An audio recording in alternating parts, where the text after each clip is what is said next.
Welcome to This Day in History, as the Scott Show talks about what happened this day in history. We're going to start right away. It is the 51st day, or 53rd day of the year. 312 days left, and then we get to 2019. I had him confused for some weird reason. Alright, in 1371, Robert II becomes King of Scotland, beginning the Stuart dynasty. In 1495, King Charles VIII of France enters Naples to claim the city's throne. In 1632, Galileo's dialogue concerning the two chief world systems is published. 1651, St. Peter's flood. A storm surge floods the coast, drowning 15,000 people.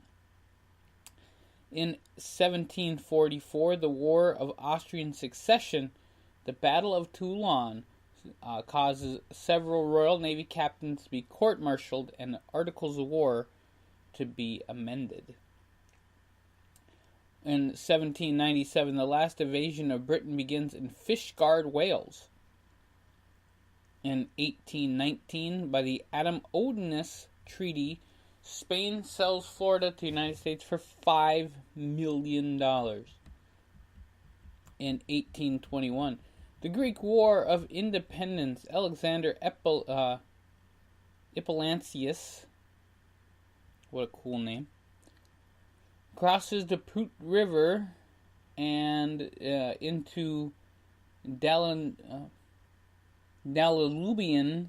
principalities. Oof. In 1847, the Mexican-American War, the Battle of Buena Vista, where 5,000 American troops defeat 15,000 Mexican troops. In 1898, the French Revolution of 1898, which would lead to the establishment of the French Second Republic, begins. In 1853, Washington University in St. Louis is founded as Elliott Seminary in St. Louis, Missouri. 1855, Penn State University is founded at State College, Pennsylvania, as the Farmers High School of Pennsylvania. In 1856, the Republican Party begins its first national convention in Pittsburgh, Pennsylvania. In 1862, Jefferson Davis is officially inaugurated for a 6-year term as the President of the Confederate States of America. He was previously inaugurated as a provincial president on February 18th. In 1862, the Prohibition Party hosts its first convention, national convention, in Columbus, nominating James Black as the first presidential nominee. In 1879, in Yucatan, New York, Frank Woolworth opens first of many 5-and-dime Woolworth stores. In 1889, President Grover Cleveland signs a bill admitting North Dakota, South Dakota, Montana, and Washington as U.S. states. In 1904, the United Kingdom sells a meteorological station on the South Northerly Islands to Argentina, and the islands are claimed by the United Kingdom in 1908. 1909, the 16 battleships of the Great White Fleet, led by the USS Connecticut, returned to the United States after a voyage around the world. 1915, World War I, the Imperial German Navy institutes unrestricted submarine warfare.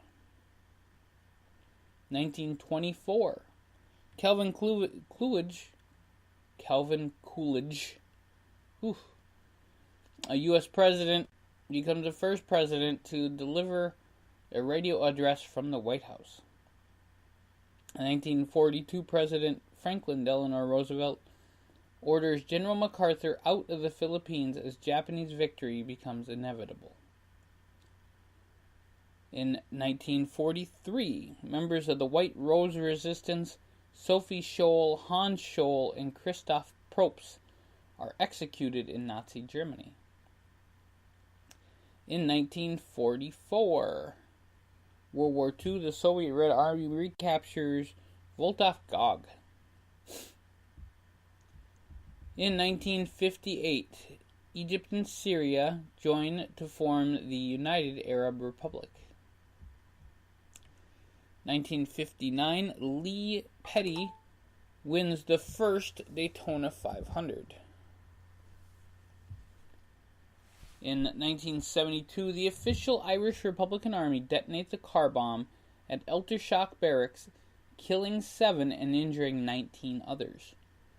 1973, following Richard Nixon's visit to China, the two countries establish liaison offices.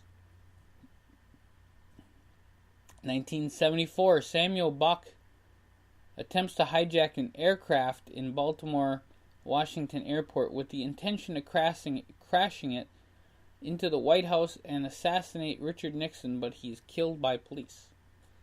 1980, Miracle on Ice, Lake Placid, New York. The United States defeats the Soviet Union 4-3 in the semifinal game in the Olympics. They go on to win the gold medal. 1983, the notorious Flop Moose Murders in Broadway opens and closes on the same night in the Eugene O'Neill Theater. 1986, the start of the People's Power Revolution in the Philippines. 1995, the Corona Reconnaissance satellite program in existence from 59 to 72 is declassified. In 2006, at least 6 men staged Britain's biggest robbery, stealing £56 million, or around $92.5 million, from a Seracos depot in Tonbridge.